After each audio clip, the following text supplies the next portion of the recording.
Bonjour à tous. Alors, je suis hyper contente d'être avec vous aujourd'hui, donc avec Kany également. Donc, il y a déjà pas mal de personnes connectées. Est-ce que vous pouvez nous dire dans le chat, donc c'est en bas à droite, si vous nous voyez et si vous nous entendez bien? Vous nous mettez juste un petit coucou pour nous dire que c'est bon. On voit bien, c'est génial, parfait. Et ben on peut attaquer. Donc, je prends la parole au début, mais promis, je laisse ensuite la parole à notre experte Kany ensuite, et c'est elle qui pourra vous raconter la stratégie gross marketing et IA pendant tout ce webinaire. Donc, quelques mots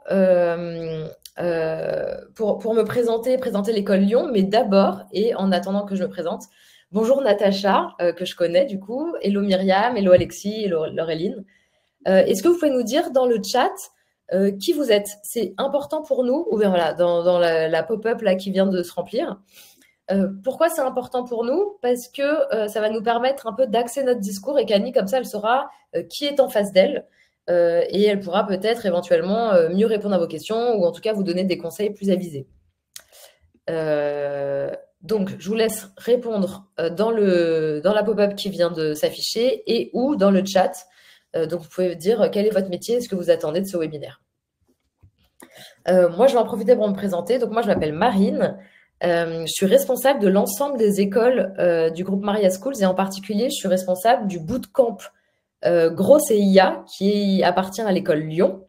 Donc, je construis ce bootcamp depuis 1 an. Je suis passionnée d'IA et je travaille, du coup, j'ai la chance et l'honneur de travailler main dans la main avec Kany, qui est notre headmaster sur ce bootcamp et qui a accepté aujourd'hui de vous donner un petit peu de son savoir pour vous donner envie de participer à ce bootcamp. Donc, quelques mots sur notre prochain bootcamp, pardon. Ce bootcamp, il est en environ 3 mois, donc sur 12 semaines. L'objectif, c'est de savoir maîtriser les outils d'IA et d'être en mesure d'accélérer ses ventes. Donc, la prochaine session, c'est le 12 juin et ça finira le 16 septembre, avec évidemment une petite pause pendant les vacances d'été. Et donc, si vous êtes intéressé, n'hésitez pas à envoyer un mail à Mélodie, c'est la personne chez nous qui s'occupe des admissions du programme. Donc, entre-temps, il y a certaines personnes qui ont écrit dans le chat. Donc, bonjour Cyril, bonjour à tous de mon côté en reconversion stratégie digitale. C'est exactement les gens, en fait, et Kany acquiesce parce que du coup, elle est avec notre promo tout le temps. Les gens qui font ce bootcamp, c'est vraiment des gens qui, en général, sont en reconversion, qui ont envie de se lancer en freelance dans le gros et qui ont envie d'avoir donc vraiment tous les outils mis à jour avec donc une part d'IA pour savoir comment être vraiment à l'avant-garde de tous ces sujets. Donc, comment fonctionne le bootcamp? Il y a 3 grosses parties. La première partie, c'est vraiment la partie cours. Et quand je dis cours, il faut se dire que c'est aussi mise en pratique. C'est vraiment notre pédagogie chez Lyon. C'est pas du tout de se dire que vous allez lire du cours et être tout seul. L'objectif, c'est que vous pratiquiez tout le temps. Donc, il y a 9 semaines où vous allez apprendre les fondamentaux, mais avec des exemples, des exercices concrets. Et comment ça se passe? C'est que vous avez une partie que vous pouvez voir en asynchrone, donc beaucoup de vidéos, du cours, du contenu à voir en asynchrone au moment qui vous arrange le plus. Le mercredi, vous vous connectez en promo, donc en classe, avec Kany, et vous travaillez sur une étude de cas réelle. Et ensuite, le vendredi, vous avez une interview avec un expert qui est un professionnel du terrain. Donc, on a eu là dans nos profs, je vous en parle après, mais le patron de Phantom Buster, on va avoir le gros marketeur de Mocha.care. Enfin voilà, on a vraiment des gens qui ont les mains dans le cambouis et qui vous expliquent comment ils vivent le truc et comment ils s'en sortent et quelles stratégies ils ont mises en place. Et c'est ça que vous allez vivre donc tout au long des 9 semaines. Ensuite, donc la partie 2, c'est la partie cas réel. Donc là, on vous donne une entreprise et vous faites un gros audit. C'est-à-dire que concrètement, vous travaillez sur la stratégie grosse de l'entreprise en intégrant du coup des points clés d'IA. Et enfin, la partie 3, qui est une partie carrière. Donc, comme toi, Cyril, il y a beaucoup de gens qui s'inscrivent à ce bootcamp qui veulent se reconvertir ou qui veulent se lancer en freelance. Et donc, du coup, nous, vraiment, notre valeur ajoutée, c'est qu'on va vous accompagner tout au long des 12 semaines avec une partie carrière pour vous entraîner à vous pitcher, à parler de grosses, à trouver les bonnes missions, etc. Parce qu'on sait que il y a aussi un après-formation et qu'on a envie d'être là pour cette après-formation. Je vous ai dit rapidement un mot de nos experts. Donc ça, c'est des exemples de personnes qui interviennent. Donc Lamia, vous la voyez, qui est chez Alan, qui vient de partir de chez Alan d'ailleurs, qui est maintenant freelance également, qui du coup est prof chez nous. On a Sybille également. Arnaud Auchard, évidemment, qui est toujours là, qui est expert grosse chez Briga, que vous connaissez peut-être. Et donc voilà, donc ça sera vraiment les personnes. Donc vous voyez, c'est vraiment des gens qui sont sur le terrain et ce sera les personnes qui partageront avec vous. Donc à la fois pour le savoir, c'est super intéressant, mais pour le réseau également, parce que du coup, c'est des gens aussi qui peuvent vous dire comment ça se passe sur le terrain, de quoi ils ont besoin et qu'est-ce qu'ils voient du marché du travail sur ces sujets-là. Et ça, c'est vraiment super intéressant. Je vais maintenant laisser la parole à Kani. Donc, juste quelques mots. Kani, je l'ai rencontrée donc, pour ce bootcamp-là. Donc, elle est headmaster. Je suis tombée amoureuse de Kani. Elle est extraordinaire. Elle a une pêche d'enfer. À tel point qu'elle vient pas tout le temps à Paris, mais dès qu'elle vient, je lui saute dessus pour qu'on puisse déjeuner ensemble et rencontrer toute l'équipe. Et franchement, jamais rencontré une headmaster avec une telle patate. Elle est experte parce qu'elle a fait une formation grosse plus une formation data. Et en plus, maintenant, elle est hyper à la pointe sur l'IA. Voilà, je n'en dis pas plus et je laisse Kani. Dernière chose, excusez-moi, et je suis désolée, Kani, te coupe la parole. Si vous avez des questions, posez-les dans le chat. On prendra 20 minutes à la fin pour y répondre. Donc voilà, donc c'est moi qui vais gérer les questions. Kani répondra pas tout de suite, mais mettez-les dans le chat et ça sera, on en parle à la fin. Voilà, Kani, c'est à toi. Ça marche. Merci beaucoup, Marine, et merci pour cette présentation. Je ne sais pas quoi rajouter après tant d'éloges. Donc, bonjour à tous. Donc, je m'appelle Kani. J'ai commencé en marketing, moi, de base, avant d'être growth marketer. J'ai commencé dans le marketing, un petit peu dans toutes les branches du marketing. J'ai fait un peu de référencement naturel pour ceux qui connaissent. J'ai fait du SEA aussi, beaucoup de SEA, et je me suis spécialisée là-dedans à un moment donné de ma carrière. Jusqu'à ce que je change à un moment et que je me dise que j'ai envie de faire un petit peu plus de la stratégie digitale aussi, côté commerciaux qui me bottait pas mal. Et c'est là-dessus où je suis devenue growth marketer dans un premier temps. Et ce que Marine a oublié de vous dire, c'est que j'ai fait la formation également growth chez Lyon en 2022. Super bonne expérience. J'ai beaucoup appris également. Et le temps a fait son effet. Moi aussi, je me suis lancée en freelance entre-temps pour me former à tout ce qui était les données et la data. J'en reparlerai pendant la présentation. Et c'est comme ça que je suis devenue également data scientist. Donc aujourd'hui, je suis growth marketer et data scientist. Et c'est comme ça que les choses se sont faites assez naturellement avec Lyon et qu'on a commencé à monter la formation ensemble. Donc c'est un vrai plaisir, un bonheur de travailler avec eux. Et écoutez, là pour ce midi, j'espère vous partager quelques connaissances et vous donner un petit peu envie de rentrer dans cet univers qui est le growth et l'intelligence artificielle. C'est bon pour la présentation, on va pouvoir démarrer dans le concret. Donc l'objectif de cette session-là, donc ce midi, ce qu'on va voir, c'est que on va essayer d'aller vraiment du débutant au plus avancé concernant le marketing et l'intelligence artificielle, donc les deux. Et derrière, vous pouvoir vous parler d'outils, de choses qu'il faut avoir un petit peu en tête par rapport au marché aujourd'hui. Peut-être une petite question pour les gens qui sont connectés. Oui. Donc l'objectif là, qu'explique Kani, c'est vraiment qu'on dise level 1, c'est je débute, level 2, c'est je suis ceinture jaune, level 3, je suis ceinture noire, sur donc les sujets gros CIA. Est-ce que vous pouvez mettre dans le chat déjà 1, 2 ou 3 en fonction de votre niveau? Comme ça, ça pourra peut-être nous guider. Et Kani, je te laisse continuer. Carrément. Merci d'avoir intervenu là-dessus. Mais effectivement, si je sais déjà dans quel niveau vous êtes, ça va pouvoir orienter un petit peu les questions. Mais ouais, l'idée, effectivement, c'est qu'on vous accompagne du newbie à la personne qui est un petit peu plus mature, etc. sur le domaine du marketing. Alors, il y a pas mal de 2 là. On est sur du middle. Ah, bon, super. N'hésitez pas. Là, on va parler de cas d'études. N'hésitez pas après, si vous avez des questions plus spécifiques, on y répondra avec plaisir. Donc pour commencer, parce que forcément il faut commencer débutant, c'est quoi un growth marketer déjà de base?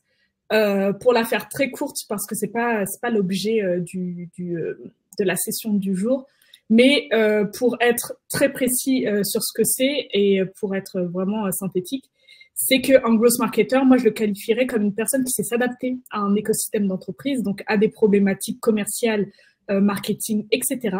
C'est un expert qui arrive à analyser justement ces cas de figure et derrière pouvoir enclencher très rapidement des tests et des actions précises par rapport à ce qu'il a décelé sur le terrain. Et derrière, par rapport à tout ça, il a une palette d'outils marketing et il ne sera pas obligé de tout utiliser, mais en tout cas de piocher dans cette palette pour derrière pouvoir répondre à cette problématique.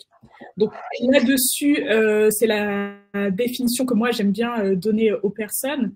Et si on synthétise tout ça, ou vraiment si on prend le côté très théorique d'un growth marketer, on dit qu'il fonctionne avec un framework qui s'appelle le framework AARRR ou AR en fonction de vous, qui sont respectivement l'acquisition, l'activation, la rétention, le référal et le revenu. Donc vraiment de prendre la personne, le prospect en état de prospect, en fait, de quelqu'un qui ne connaît pas notre produit, etc., jusqu'à ce que derrière on l'accompagne dans un funnel marketing, donc un chemin qui lui permet derrière de devenir client, après ambassadeur et forcément faire générer de l'argent à l'entreprise. Donc, on va démarrer de ce postulat-là. Et ça, c'était vraiment quelque chose de traditionnel, quelque chose qui existe depuis pas mal de temps, je pense depuis une dizaine d'années. Ce qui est intéressant à savoir maintenant, c'est qu'on a l'intelligence artificielle qui s'ajoute au domaine du marketing et même à tous les domaines en général. Et l'intelligence artificielle va permettre 3 choses principales qui sont la personnalisation, l'analyse prédictive et l'efficacité. La personnalisation, c'est quoi? Excuse-moi, Camille, en fait, c'est des choses qu'on faisait déjà. Ouais. Enfin, analyse prédictive, peut-être pas, mais c'est des choses qu'on faisait déjà, mais on va pouvoir le faire beaucoup mieux, non? C'est pas ça? C'est ça, c'est que derrière, en fait, ce qui fait la différence, c'est côté gain de temps, côté analyse de données, on va dire. On va pouvoir être beaucoup plus rapide avec les outils qui nous sont à disposition, alors qu'avant, il y avait plus du temps humain, on va dire, donc on perdait un peu de temps là-dessus. Maintenant, on peut un peu automatiser, aller un petit peu plus loin, avoir des idées aussi, et c'est ça qui est assez intéressant avec l'intelligence artificielle. Donc, côté personnalisation, ça va être l'analyse des données clients, de l'expérience client, et derrière, on peut façonner des choses assez sympas. Donc là, je vous ai donné le cas de Netflix, par exemple, qui, eux, vont analyser tout ce qui est comportement de visionnage des utilisateurs pour derrière faire des recommandations de films et de séries, sachant que l'objectif de Netflix, c'est derrière que vous soyez accro, et je pense qu'il y a quelques-uns qui se reconnaîtront, et qui restent en fait sur la plateforme parce que c'est comme ça qu'ils génèrent du revenu. Côté analyse prédictive, ça va être analyser et anticiper des tendances, c'est-à-dire qu'avec un certain nombre de données, de pouvoir se dire que dans 1 mois, 2 mois, 1 an, 2 ans, on aura telle situation qui fait que derrière, je vais pouvoir anticiper et être parfois précurseur sur certains sujets, etc. Et typiquement, Coca-Cola le fait très régulièrement sur beaucoup de campagnes, et ils ont tendance à ajuster leur stratégie marketing par rapport à des choses qu'ils ont anticipées. J'ai jamais travaillé chez Coca-Cola, donc je peux pas vous donner des chiffres, mais en tout cas, voilà, l'idée, c'est de savoir qu'on va avoir plus ou moins tel événement à tel moment. Donc moi, je vais pouvoir anticiper et faire des choses en amont pour pas trop perdre de temps. Et enfin, l'efficacité, bien évidemment, c'est le fait de parfois déléguer des choses, des tâches répétitives, des choses qu'on pourrait éventuellement déléguer. Donc typiquement, j'ai mis l'exemple de Sephora, mais c'est le cas de beaucoup d'outils qui mettent en place des chatbots ou autres alimentés par l'intelligence artificielle qui permettent de donner des conseils personnalisés, etc. Et est-ce que tu as des exemples d'outils qu'on peut utiliser pour de la personnalisation ou de l'analyse prédictive ou de la recherche d'efficacité? J'y peux donner juste comme ça. J'y viens justement. Ok, bon, super. Donc voilà pour le côté un petit peu plus théorique. Donc là, on va aller effectivement un peu plus dans le détail d'outils. Donc là, on va commencer par le level 1. Je sais que vous êtes tous level 2, j'y viens. Mais lorsqu'on démarre dans l'intelligence artificielle, il faut déjà penser automatisation en premier. Dans le sens où en fait, l'automatisation va vous permettre déjà de gagner du temps. Et lorsque vous serez un petit peu plus mûr là-dessus, c'est là où vous pourrez après injecter de l'intelligence artificielle, etc., etc. Typiquement, souvent, le combo sur lequel les marketeurs travaillent beaucoup, c'est Google Analytics et Zapier. Google Analytics qui est l'outil par excellence pour savoir un petit peu qu'est-ce qui se passe sur son site internet, donc les visites qui arrivent, sur quel support, si c'est du PC, du mobile, les personnes qui arrivent sur mon site arrivent. Zapier qui permet de connecter certains outils entre eux. Donc par exemple, si je donne un exemple, si la personne vient de tel canal de communication et qu'il a un certain comportement sur mon site internet, bah tu peux par exemple lui pousser telle offre. Si par exemple je vois qu'il y a un certain nombre de personnes qui partent très rapidement, Zapier pourrait le détecter avec les données Google Analytics et derrière plugger un autre outil d'emailing par exemple en disant bon bah cette personne est partie et elle compte peut-être ne pas venir, je vais lui envoyer un mail automatiquement, lui donner par exemple un code promo. Parce que c'est peut-être par rapport aux données qu'on a vues, c'est peut-être la raison pour laquelle elle est partie, parce que ça coûte trop cher ou autre. Question, pareil dans le chat, est-ce qu'il y a des gens qui... Est-ce que vous pouvez nous dire si vous connaissez Zapier ou pas? Comme ça, on voit un peu s'il y a des gens qui ne connaissaient pas Zapier et on en parle un petit peu plus. Ouais. Alors là, on n'est pas du tout rentré dans l'IA pour le moment. Là, on est vraiment automation. Mais ce qui est sympa, c'est que je pense que tout le monde connaît un petit peu ChatGPT. C'est que maintenant, on peut intégrer des modules ChatGPT aussi à l'automation, ce qui fait que derrière, et Zapier a un module ChatGPT derrière, on peut très bien, par exemple, mettre en place une automation qui dit, bah voilà, avec Google Analytics, j'ai décelé telle audience ou telle cible.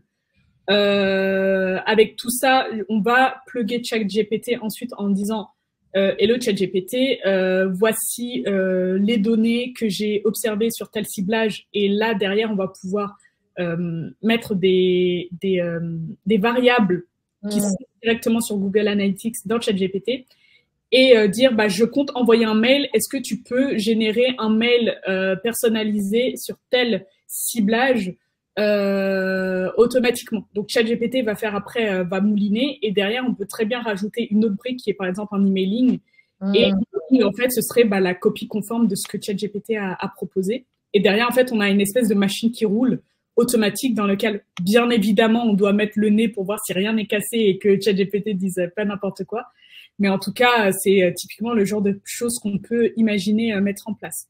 Trop bien. Et ça, ce prompt-là, tu sais où est-ce qu'on peut le trouver? Ou toi, tu le construis à la main comme ça? Ou on peut... Alors là, c'est vraiment un exemple au fil de l'eau qui est sorti de ma tête tout de suite. Après, effectivement, c'est une bonne question. Ce qu'on écrit dans ChatGPT, c'est ce qui s'appelle des prompts. C'est vraiment l'enchaînement de choses qu'on lui demande. Il y a des métiers vraiment de prompt engineer qu'on appelle, qui sont vraiment des personnes qui sont là pour façonner et donner les bonnes choses ou une bonne consigne à ChatGPT pour que derrière il puisse générer la chose la plus fidèle à la réalité. Maintenant là, si je vous donne tous les prompts là tout de suite, on est là pendant 3 heures.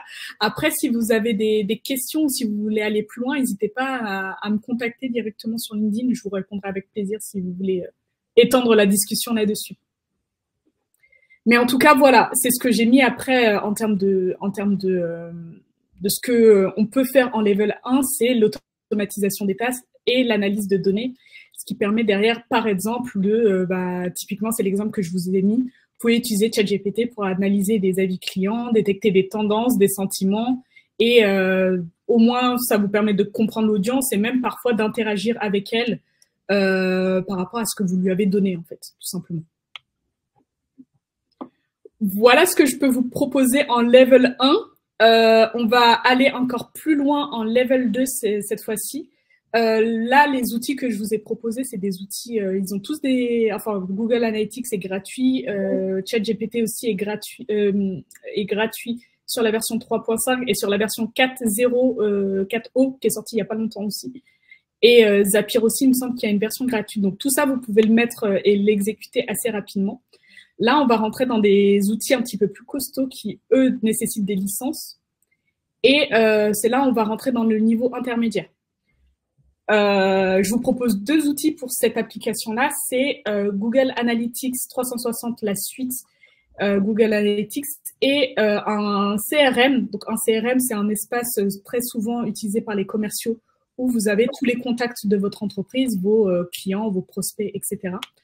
Là, je vous propose Salesforce pour cette présentation, et Salesforce a une version qui s'appelle Salesforce Einstein, qui est typiquement un CRM où on a rajouté de l'intelligence artificielle à l'intérieur. Je commence par Google 360.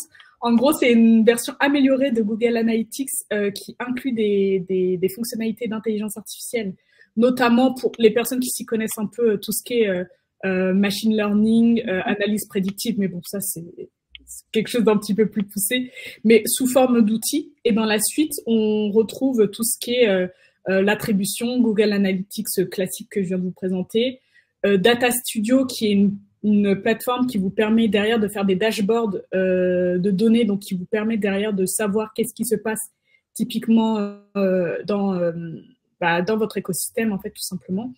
Google Tag Manager, l'Audience Center, etc. Enfin, c'est quelque chose d'assez complet.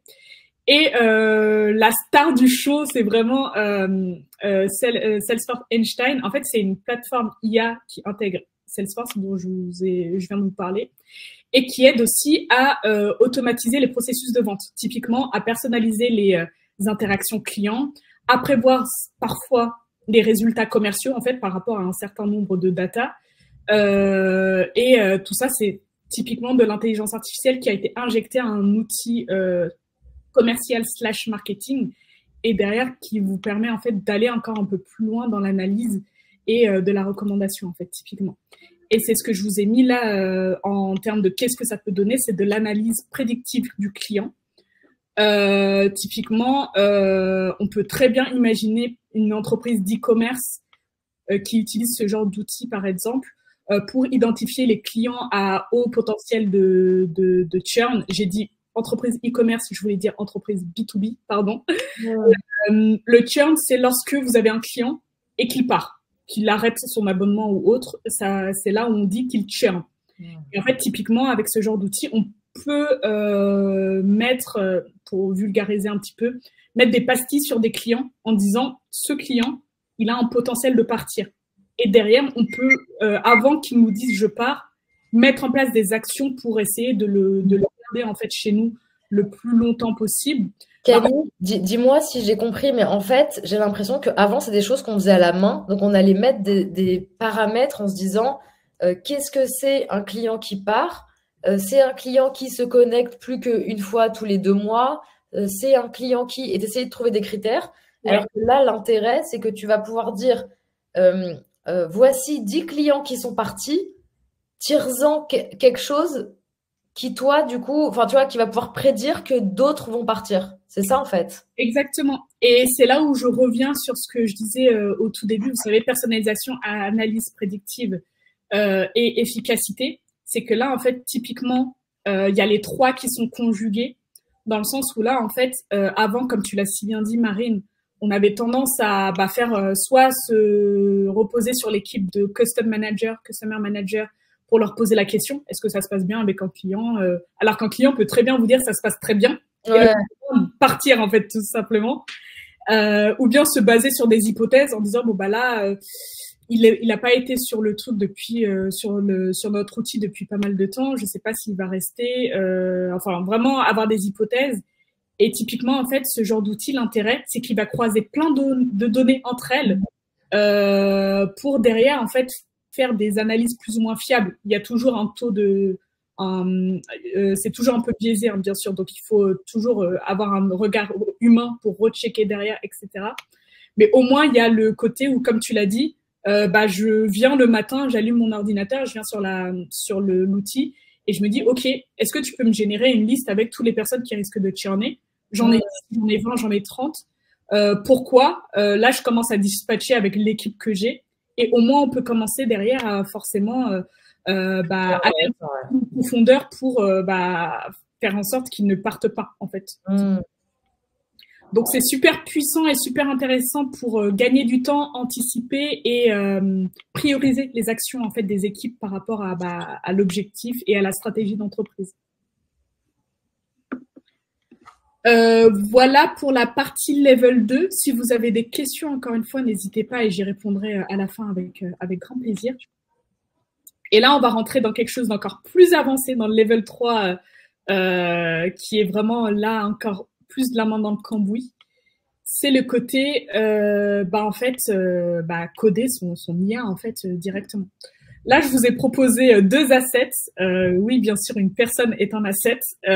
C'est Google Cloud et un data scientist. Typiquement, là, en fait, cet outil-là, Google Cloud AI, c'est un outil qui est beaucoup utilisé aux US et beaucoup utilisé dans les grandes entreprises, peut-être moins dans des petites entreprises. Mais en tout cas, c'est une suite d'outils IA et machine learning. Machine learning, c'est l'apprentissage des données, c'est-à-dire qu'on va donner de plus en plus de données à une machine et elle va apprendre de plus en plus, etc. Typiquement, ChatGPT a entre autres été codé avec du machine learning et derrière va pouvoir proposer des améliorations de processus marketing, de l'analyse encore plus poussée, de l'automation de workflow, mais de manière encore un peu plus autonome. C'est un outil qui est très puissant, mais qui a beaucoup de liberté, on va dire. C'est pour ça que je le couple avec un data scientist, qui est une personne qui est dans la data, qui code de la data, qui code aussi de l'intelligence artificielle. Et c'est aussi la raison pour laquelle moi j'ai voulu faire mon deuxième métier. C'est que en marketing, on dépend de beaucoup d'outils, mais lorsqu'on sait derrière créer aussi des choses from scratch, donc depuis le début, ça permet de faire des choses assez sympas aussi. Alors, Kani, je te le dis, moi, là, c'est trop méta pour moi. Il faut que tu rentres dans le concret parce que j'ai du mal à comprendre le cloud, le data scientist. Qu'est-ce qu'ils font ensemble? On va y arriver, t'inquiète pas. Okay. Typiquement, l'apprentissage automatique, c'est quoi? C'est que ça va permettre de mettre en place des modèles, on appelle modèles, à partir de données. ChatGPT est un modèle, en fait. ChatGPT est un modèle. Salesforce Einstein, pardon, que je vous ai montré avant, est un modèle aussi. Avec Google Cloud et le data scientist, il peut créer des modèles. C'est-à-dire que souvent, là, c'est une problématique de grosses entreprises. Lorsqu'on a beaucoup de données, je pense notamment à des Amazon, à des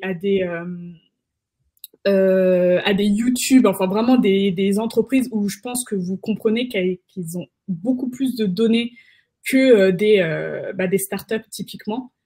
Souvent, il y a des personnes qui rentrent dans la donnée brute et qui la façonnent pour créer des modèles qui sont relatifs aux données d'entreprise, en fait. Et quel est l'intérêt? Parce que moi j'ai entendu quelqu'un de chez L'Oréal qui m'expliquait qu'en effet, eux, c'était pour la protection des informations. C'est qu'ils ne voulaient pas mettre leurs informations sur n'importe quel modèle. Et c'est pour ça qu'ils avaient créé leur propre modèle. C'est pour de la protection des informations ou c'est parce que tu penses que sinon les outils, ils n'apportent pas les mêmes solutions que si tu fais quelque chose in-house? C'est une excellente question. Déjà, il y a le côté effectivement protection, dans le sens où lorsqu'il y a une personne dans une entreprise qui crée un modèle, elle s'adapte aux problématiques de l'entreprise, mais vraiment de copier-coller. Il y a vraiment un côté customisation, alors que souvent, les outils qu'on utilise au marketing, c'est des outils qui sont déjà codés avec des partis pris, qui sont faits par les éditeurs de logiciels aussi, et qui, parfois, par rapport à ces partis pris, ne collent pas exactement aux attentes de l'entreprise. On va dire 9 fois sur 10, les outils sont très bien en fait pour les structures, pour mettre en place, etc. Lorsqu'on commence à être un peu costaud, déjà il y a la bande passante, c'est-à-dire qu'un Zapier, je pense pas qu'un Zapier soit suffisamment puissant pour supporter les automations de Amazon. Il faut quelque chose créé par Amazon avec les data centers. Enfin là on rentre vraiment dans le technique, on va pas aller jusqu'à là, mais en tout cas façonner quelque chose par rapport à l'écosystème de l'entreprise. Et derrière se coller aux attentes, aux problématiques pour que le truc soit vraiment modelé par rapport à la boîte, en fait. L'exemple que je peux vous donner, qui je pense sera compréhensible par tout le monde, c'est si je vous prends Google Analytics, par exemple. Google Analytics est un outil de moins en moins fiable aujourd'hui parce qu'il y a des partis pris, il y a le côté aussi légal. Et typiquement, sur le côté visite, aujourd'hui, Google Analytics est pas fiable, de moins en moins fiable, parce qu'il y a la RGPD qui est typiquement une chose qui a été prise en compte. Il y a le côté aussi technique, dans le sens où si la personne n'a pas bien branché Google Analytics avec son site, bah, il peut avoir 100, 110, 15, 20, 10 000 personnes qui viennent sur le site. Mais si c'est pas bien plugué, peut-être qu'on en verra 10, peut-être qu'on en verra 20. Donc, en fait, il y a toujours ce côté où, vu que tout ce qu'on met en marketing est reposé sur de la donnée, lorsque la plateforme n'est pas suffisamment en lien avec l'autre écosystème d'entreprise ou autre, peut-être que de temps en temps, c'est plus intéressant de mettre en place quelque chose qui a été créé en fait de A à Z pour l'entreprise en question en fait. Ok. Et c'est ce que j'ai écrit typiquement dans le marketing. Cela peut être utilisé pour développer des modèles prédictifs, donc créer quelque chose, comme prévoir des comportements futurs de clients, etc., etc. Là, cette partie-là, c'est souvent par rapport à des grosses boîtes pour le coup. Et ce qui est intéressant, c'est que il y a certaines entreprises très matures qui laissent certaines décisions uniquement prises par l'intelligence artificielle. Moi, j'ai toujours un peu de distance dans le sens où lorsque on demande quelque chose à ChatGPT ou d'autres outils où il y a du côté intelligence artificielle, toujours que quelqu'un repasse dessus. On ne sait jamais. Peut-être qu'il s'est trompé, peut-être qu'il est parti dans une autre direction. Et là-dessus, ça peut être vraiment catastrophique dans le sens où si on laisse un outil rédiger un email, copier-coller et j'envoie un email et il s'est planté. Oui, on a toujours le risque que ça y ait quelque chose de n'importe quoi qui soit écrit, perdre un client, vu le prix que ça coûte, c'est assez embêtant. Ça, c'est compliqué, effectivement. Mais dans des entreprises plus matures et qui maîtrisent un petit peu plus la chose, bah, parfois, en fait, ils ne repassent même plus dessus, en fait. Ils laissent la chose rouler et puis advienne que pourra. Et je pense que pour les personnes comme moi qui vont souvent sur Amazon, vous avez souvent vous avez souvent les mails, vous savez, lorsque vous avez acheté quelque chose, on vous propose d'autres recommandations. Ouais. Des recommandations. Ça, c'est je mettrai ma main à couper que c'est pas quelqu'un derrière. C'est vraiment un module qu'ils ont créé in-house, ils sont basés sur les données personnalisées par verticale et par personne. Et ils ont regardé que moi, j'ai tendance à acheter des bouquins, acheter de la skincare, acheter des trucs de bureau. Et ils vont regarder tout ça et ils vont se dire, je sais que Kani, qui est une femme qui est sur la région parisienne, a plus ou moins ce profil, je vais lui proposer tel type d'outil parce que je suis quasiment sûre que elle sera intéressée par ces trucs-là. Ok. Et là, pour le coup, c'est une décision assistée parce que c'est vraiment basé sur la donnée. Je mettrais à la main à couper que j'exagère un petit peu, mais Jeff Bezos, il s'en fout de Kani, tu vois. Donc, c'est sûr que oui, il va pas te checker pour savoir qu'est-ce qui t'est recommandé. Voilà, c'est ça. Ils vont regarder la performance du clic qu'il y a sur les recommandations et en fonction de ça, ils vont se dire bon, il y a des choses à améliorer parce que s'il y a 0 clic sur toute la recommandation, ils vont se dire qu'il y a un petit problème, quoi. Et c'est là où ça se couple. Là, on a beaucoup parlé d'intelligence artificielle, on a un peu délaissé le côté marketing. C'est là où on reprend le marketing, bien sûr, parce que derrière, c'est des données. Il faut bien évidemment regarder les résultats des campagnes, des tests qui ont été faits, regarder si ça fonctionne ou pas. Si ça fonctionne pas, on reteste quelque chose, on revoit les modèles, on reteste certaines choses. Et puis, c'est comme ça que là, il y a le côté plus growth marketer de test and learn qui revient. D'itérer pour améliorer, quoi. Tout à fait, tout à fait. Alors, Camille, je suis responsable de faire la montre. Donc, il te reste 5 minutes, comme ça on aura un petit temps pour des questions. Super. J'avais fini pour la partie level 3, bien sûr. N'hésitez pas pour les questions, bien évidemment. Je vous ai donné 2 exemples. Le deuxième, je viens de vous en parler typiquement, le côté recommandation. Et si je reviens au marketing, pour Amazon, je veux dire, l'objectif dans le framework AAR que vous vous souvenez, c'est le côté revenu. Le fait de faire ce genre de choses derrière va moi m'inciter, s'ils font bien leur travail en tant que consommateur, d'acheter de plus en plus, donc forcément de donner un petit peu plus d'argent à Amazon. L'autre exemple que vous connaissez très certainement, c'est l'exemple de Spotify, où chaque semaine vous recevez des recommandations de playlists, de nouvelles chansons que vous connaissez pas par rapport à votre fréquence d'écoute, par rapport au genre de musique que vous écoutez, de vos préférences musicales. Et là, l'objectif, c'est plus de la rétention utilisateur. C'est-à-dire que vous aurez de plus en plus confiance en l'outil pour vous donner des pistes sur des choses que vous pourrez écouter. Et en fait, ça va faire... L'idée, c'est que derrière, vous passez pas par Apple Music ou par YouTube Music, enfin, que vous restez en fait sur Spotify, parce que vous aurez une confiance envers l'algorithme qu'ils ont eux-mêmes codé. Donc là, on est bien sur le level 3 dont je vous parlais. Là, c'est vraiment des choses qui développent en interne pour que ce soit le plus... enfin, que ça colle le plus aux données d'entreprise. J'ai terminé. Donc pour clôturer un petit peu ce qu'on vient de se dire là par rapport à cette problématique, toutes les stratégies que vous mettrez en place, que vous utilisez ou pas l'intelligence artificielle, je dis bien toutes, donc 100%, se baseront sur la compréhension de votre cible et des données qui lui correspondent. Donc en fait, il y a vraiment un enjeu de data, en fait, avant même d'intelligence artificielle, de data, qu'on puisse savoir la lire, qu'on puisse savoir la croiser pour que derrière on puisse prendre des décisions business typiquement. Sans données, on peut pas utiliser d'intelligence artificielle. Donc ce truc-là, c'est vraiment à prendre en compte. Et je pense que si il y a quelque chose que vous devez garder en tête par rapport à cette présentation, c'est cette ligne-là. Sans données, on peut pas faire d'intelligence artificielle. Donc il y a déjà ce côté, faut avoir ce déclic ensuite pour après utiliser ce genre d'outils. L'IA peut s'appliquer à tous les niveaux, que vous soyez vraiment débutant ou des personnes un petit peu plus mastodontes. Et les marketeurs ont tout intérêt à avoir des connaissances dessus pour rester compétitifs. Là, on a parlé de quelques outils. Vous verrez que la plupart des outils qu'on utilise au marketing ont maintenant une section IA, intelligence artificielle, quasiment toutes. Je pense notamment à HubSpot côté CRM qui utilise aussi l'intelligence artificielle, mais il y en a plein. Les outils, comme je viens de dire, ce n'étaient que des exemples. Il y en a plein d'autres, donc n'hésitez pas à les tester, regarder ce qui se fait sur le marché, etc. Et bien évidemment, test and learn, c'est en testant qu'on apprend de ses erreurs. On a parfois des bonnes surprises comme des échecs.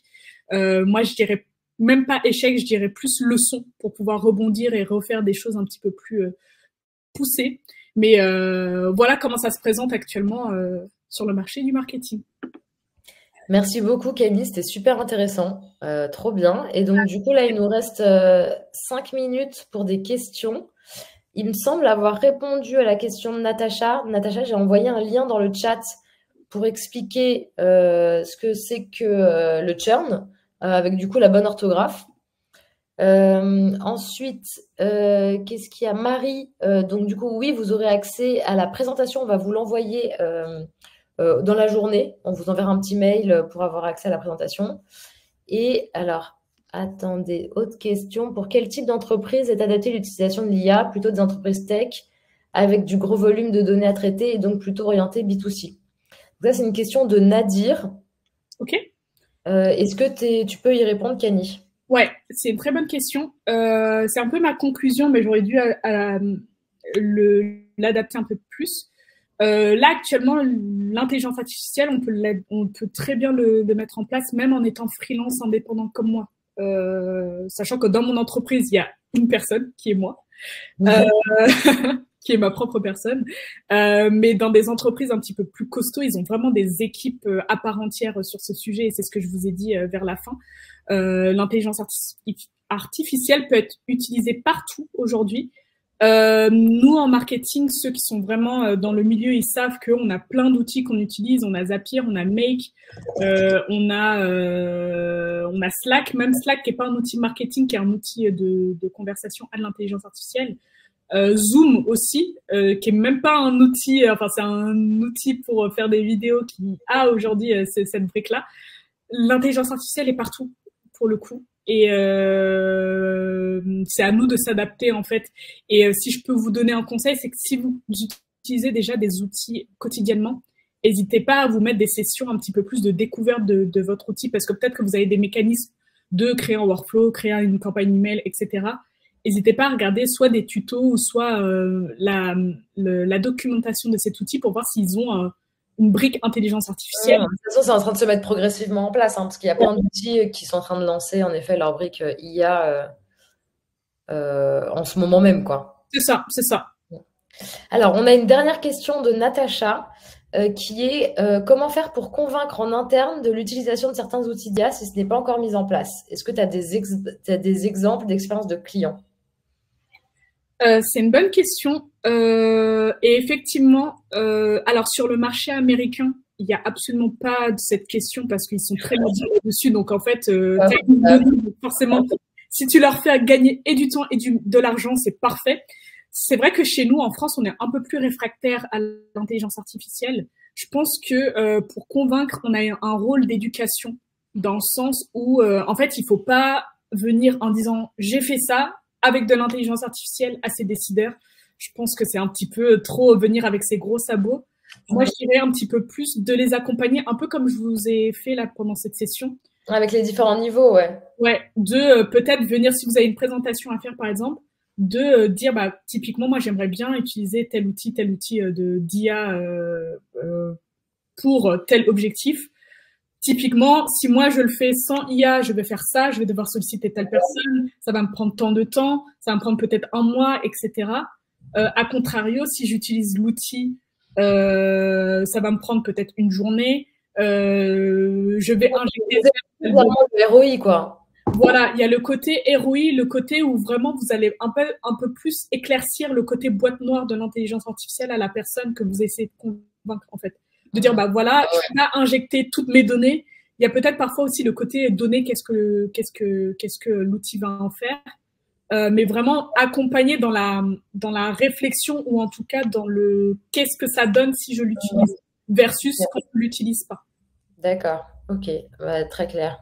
Kani, comment on te contacte là? Si les participants veulent t'écrire, ils peuvent te contacter où? LinkedIn, mail Alors, vous pouvez me contacter sur mon LinkedIn qui n'est absolument pas à jour, que je mettrai à jour dans pas très très longtemps. Je vais vous laisser mon adresse mail dans le chat si vous avez une question. Vous pouvez écrire un petit mail à cette adresse mail-là. Vous pouvez aussi passer par Mélodie, si là, Marine vous a présenté Mélodie. Là, Oui, exactement. Moi, je vous remets du coup, attendez, je reprends la main sur la présentation. Je vous remets le contact de Mélodie. Donc, vous pouvez contacter si vous êtes intéressé par le gros et par l'IA. C'est elle qui va vous parler plus dans le détail de la formation. Vous pouvez lui poser toutes ces questions, lui parler aussi des sources de financement, parce qu'on a plein de financements possibles. Donc, n'hésitez pas à contacter Mélodie. Voilà, prendre rendez-vous directement dans son agenda. Elle vous donnera un lien. Comme ça, vous pourrez échanger et poser toutes vos questions. Ouais. Et si vous avez une question pour moi, vous pouvez aussi passer par elle et puis elle me repassera la question aussi. Exactement. Bon, eh ben, je te remercie grandement, Kani. À très vite. Et je vous remercie à tous d'avoir assisté à ce webinaire et d'avoir posé des questions et d'avoir été à fond sur ce sujet. Je vous souhaite une très bonne journée et à très bientôt. Merci beaucoup. À très vite. Au revoir.